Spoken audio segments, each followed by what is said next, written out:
Well, as the nation moves closer to the 2020 presidential elections, Democrat candidates are about to find out who among them is viable as Iowa prepares to caucus. One America's Meghann Dyke breaks down how the nation's first testing grounds sets the scene for presidential hopefuls. General election season is officially underway, and Democrats hoping to take the presidential nomination are about to undergo their first viability test in the Hawkeye state. Iowans are preparing for next month's caucuses, which serve as a battleground for the left's large field of candidates who have devoted weeks of face time with supporters. But some are wondering why the upcoming caucus, the first in the nation, has taken on a significant role in the primary season.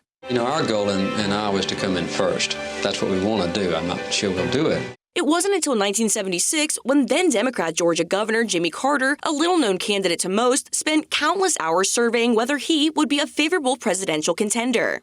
Despite only taking in 27% of the vote in second place, Carter was declared the winner due to uncommitted voters taking 37%, leaving other candidates out to dry. This helped Carter set the stage for future candidates about the importance of appealing to voters with face time, even if you're campaigning on a tight budget. I'm a farmer. I'm a full-time farmer. If I can exemplify what the American people would like to see in their president, then I'll be elected.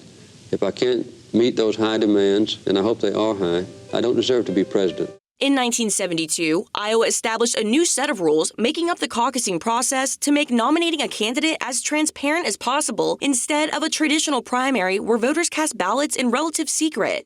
This in an effort to draw in young, minority, and female demographics. On caucus night, registered caucus goers will head to one of the state's more than 1,600 precincts where they will form groups by their candidate of choosing who will need at least 15% of support to qualify.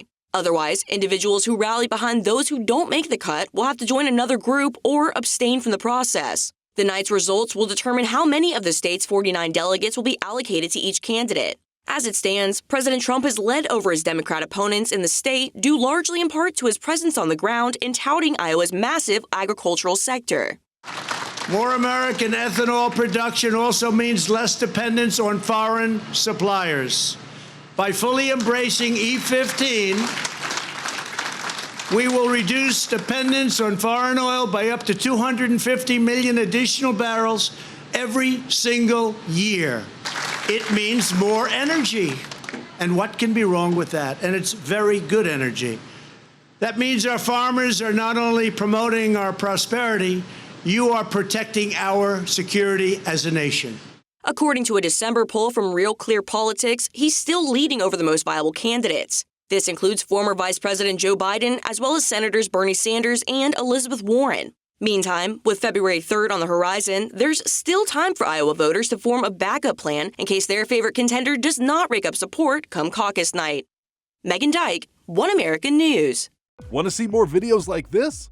Click on the link below and subscribe to One American News on YouTube. And call your cable provider and kindly demand that One American News is added to your lineup. Call and subscribe today.